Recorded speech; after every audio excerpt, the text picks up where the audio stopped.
Richard Morecroft, and this is Letters and Numbers, an alphanumeric adventure playground for energetic minds. And always with a sense of fun and adventure. Firstly, the mathematician of the monkey bars, Lily Serna. Hey, Richard. Did you kind of go crazy in the playground as a kid? Actually, I did, so much so that when I was about 10, I broke my arm surfing the seesaw. That is going a little bit adventurous, but yeah. Do you like those in the big theme parks and things like that, those big scary rides? I do, but I just don't get out to fun fairs enough, I think. I know. When do we go? I remember years and years and years ago going to Disneyland over in the US and going on, I can't remember what it was called, but some amazing ride, you know, but when do you get to do it these days? But actually, David, you just love the kind of high adrenaline rides, don't you? I do very much. In fact, as an adolescent, I just went on them, you know, whenever I could. But now, you know, sort of midlife, let's say, I find that actually there's nausea comes up a lot more quickly. When I say comes up, yeah, I was just going to say let's not go there. Is there a particular one that you remember fondly? Actually, there was one I had to go in. It was in Queensland. It was called the Big Drop, and it was sort of like a couch on a stick, and it just kept on climbing about 10 stories, and then the whole thing just dropped vertically. Well, it's kind of like bungee sitting down. That's right, armchair bungee. That's armchair bungee. Oh, well, the armchair bungee specialist, David Astle. Thank you. And hoping for puzzle glory tonight, our contestants. First up, our carryover champion, university student, Daniel Chua.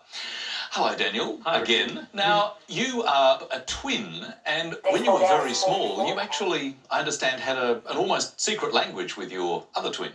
Yes, that's right. Well, when we were under the table at dinner times, we would sort of babble each other, sort of meaningless words, but we would understand each other. It's like a form of communication. And so what sort of things would you say? Well, we'd be babbling about the dinner, like, was it great? Yeah, I guess so. Good conversation. Well, good luck tonight. And tonight's challenger, Sandy Clark, is a statistical consultant helping to interpret data for a range of different projects. Hello, Sandy. Hi, Richard. What sort of projects would your statistics be useful in? We have, lots of different contexts. For example, I've done some work in music therapy, which a lot of people haven't thought about the impact of music on medical health. So how do the statistics tie in with something like music therapy? Well, we actually, the researchers would measure things like, oxygen levels of the blood or the heart rate of say, a child or a person, and the music, we can actually see how the music improves on those kind of physiological outcomes. So it's all about interpreting the figures? That's right, yeah, and trying to work out whether the differences we're observing are just chance or whether there's something really happening due to the treatment. Well, good luck tonight. Carryover champion, Daniel Chua, and challenger, Sandy Clark. Time for a little dynamic discourse with our first letters game tonight. The longest word gets the points. And Daniel, take us away, please. Thanks, Richard. Hi, Lily. Hi again, Daniel. Could I have a consonant, please? Sure. Let's start with N. And another consonant, please? Q. And let's try vowel this time. E. Another vowel, please? I. And one more vowel, please. A. Could we go back to the consonants, please? R. One more consonant. S. Another consonant, please? T. And a final consonant, please. And last letter, D. Here's our first clock.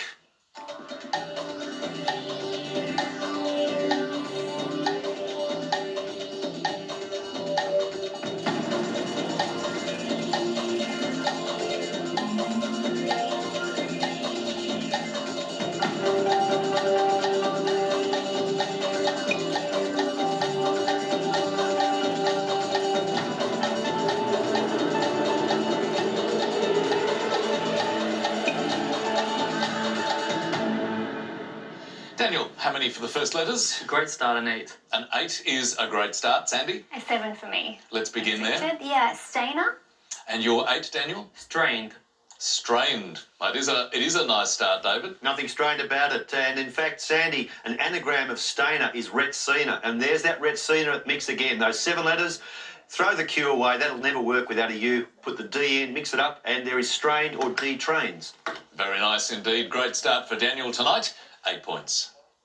The next batch of letters are coming from you, Sandy. I think I'll start with a vowel, please. Sure. Let's start with you. Ooh, another vowel. O. Another vowel, please. A. And now we'll go for some consonants. Start with one, please. L. Yep, another consonant. Thanks, Lily. M. Another consonant. K. We'll go for another vowel. E. Another consonant. D. And another vowel, please. And last letter O. 30 seconds.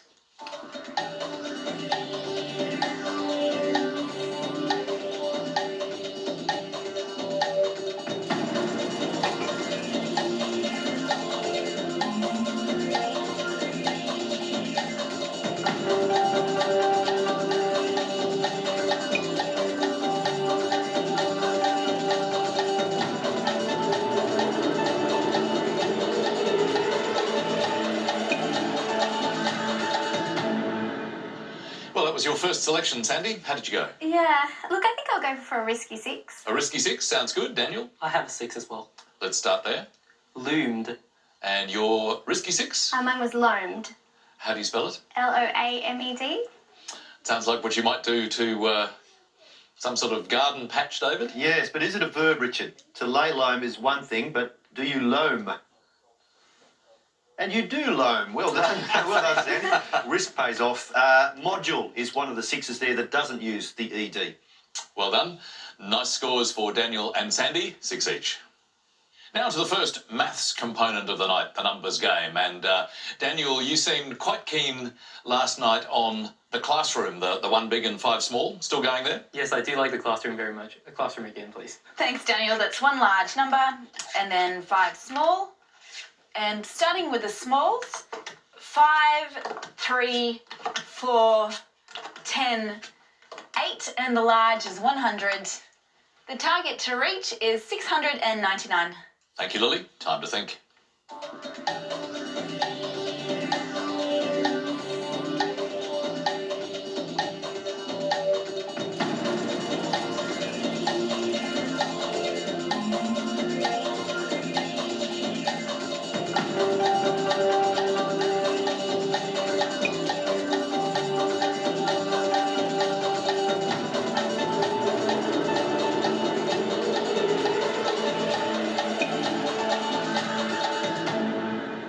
Did you like those first numbers, Daniel? Yes, I did. I got 699. 699, Sandy? Me too. You too? Great to hear. Yours first, Daniel, in the way of explanation. Okay. 10 plus 5 is 15. 10 plus 5 is 15. Minus the 8 is 7. Minus the 8 is 7. 7 times 100 is 700. By the 100 is 700. And on the aside, 4 minus 3 is 1.